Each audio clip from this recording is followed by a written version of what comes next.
Students, good morning. और आप सभी लोगों का एक बार फिर से अजय इंग्लिश क्लासेस चैनल पर स्वागत है। कल हम लोगों ने 3 स्टैंजा पढ़े थे। आज उसी के आगे से पुनः देखेंगे 4th stanza, character of A happy life का देखें।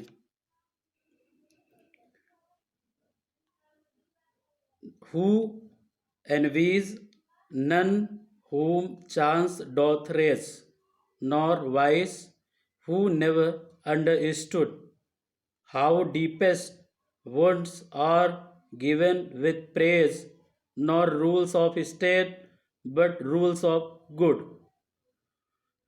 इस स्टैंजा में कवि वाटन कहते हैं हु एनवीज नन, नन किसी से भी नहीं। एनवीज मीन्स ईर्ष्या करना। चांस का अर्थ है संयोग बस। डॉथ डच के समकक्ष है। रेज, रेज का अर्थ यहाँ पे उठना, प्रगति करना।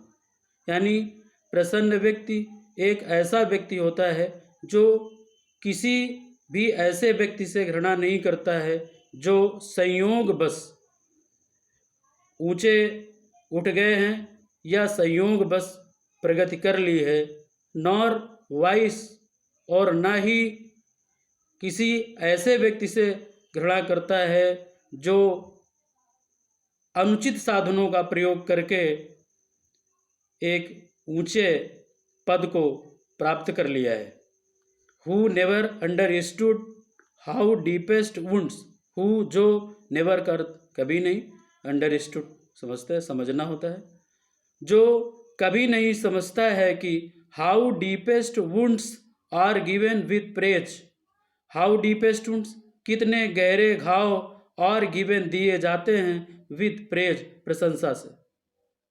कवि के अनुसार प्रसन्न व्यक्ति एक ऐसा व्यक्ति होता है जो ये कभी नहीं समझता कि प्रशंसा से कितने गहरे घाव दिए जाते हैं, क्योंकि ए happy man is straight forward Frank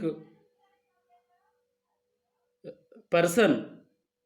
वो एक जो प्रसन्न व्यक्ति है वो एक स्पष्टवादी व्यक्ति होता है, सीधा साधा व्यक्ति होता है। इन सारी चीज़ों को वो नहीं समझता है। ना rules of state but rules of good, वो राज्य के नियमों की चिंता नहीं करता है बल्कि उन नियमों का पालन करता है जो रूल्स ऑफ गुड, बल्कि अच्छे नियमों का पालन करता है, राज्य के अच्छे नियमों का पालन करता है।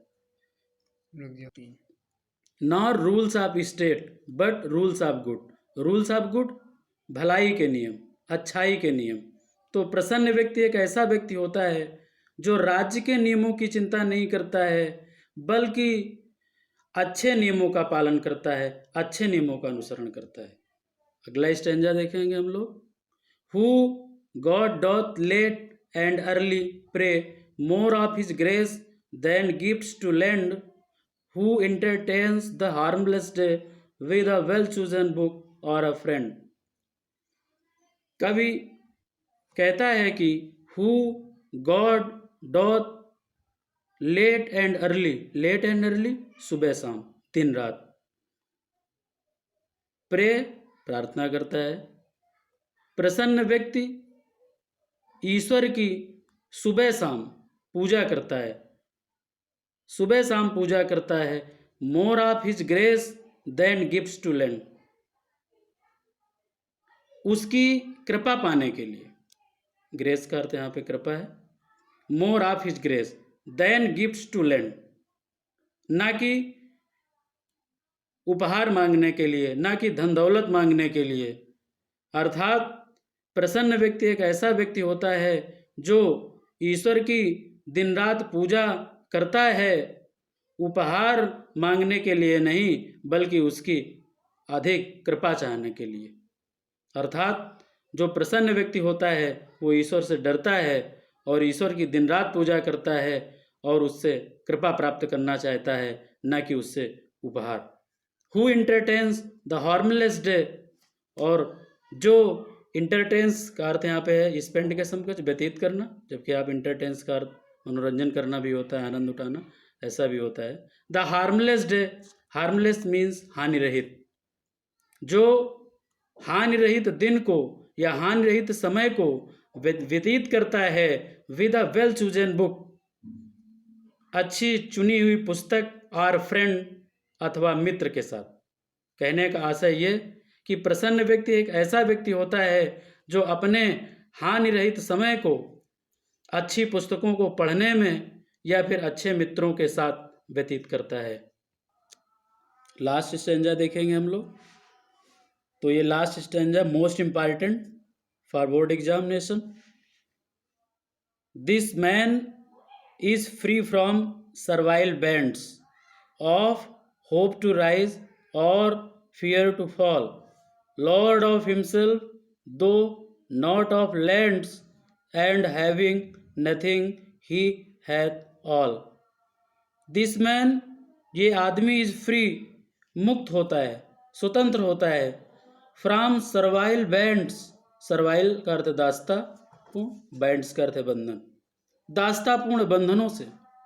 ये आदमी जो प्रसन्न व्यक्ति है वो दास्तापूर्ण बंधनों से मुक्त होता है। ऑफ होप टू राइज और fear to fall, hope to rise उत्थान की आशा, और अथवा फियर टू फॉल पतन का भय। इसे ना तो उत्थान की आशा रहती है और फियर टू फॉल, और ना पतन का भय। यानी प्रसन्न व्यक्ति एक ऐसा व्यक्ति होता है जो ना तो उत्थान की अर्थात प्रगति की आशा करता है और ना ही उसे गिरने का या पतन का भय होता है, अर्थात उसे सुख और दुख में वो बराबर व्यवहार करता है। लॉर्ड ऑफ हिमसेल्फ दो not of lands, Lord of himself स्वयं का मालिक, दो का अर्थ यद्यप, नॉट ऑफ लैंड्स, लैंड्स के यहाँ पे अर्थ है प्रॉपर्टी, प्रॉपर्टी संपत्ति। लॉर्ड ऑफ हिमसेल्फ स्वयं का मालिक, दो नॉट ऑफ लैंड्स, राइटर कहता है, सॉरी पोएट कहता है कि दो नॉट ऑफ लैंड्स, यद्यप उसके पास कोई प्रॉपर्टी नहीं होती है, कोई संपत्ति नहीं होती है, फिर भी वो लॉर्ड ऑफ हिमसेल्फ स्वयं का मालिक होता है, क्योंकि उसका अपनी इच्छाओं पर फुल कंट्रोल होता है। He has full control over his desire, इसीलिए वो स्वयं का मालिक होता है। और अंत में कहता है and having nothing he hath all, और हैविंग नथिंग कुछ न होते हुए भी, कुछ न होते हुए भी, ही हैथ ऑल, हैथ का अर्थ हैज के समकक्ष रखना, ऑल का अर्थ सब कुछ। And having nothing he hath all, कुछ न होते हुए भी उसके पास सब कुछ होता है। अर्थात प्रसन्न व्यक्ति एक ऐसा व्यक्ति होता है जिसके पास कुछ न होते हुए भी सब कुछ होता है।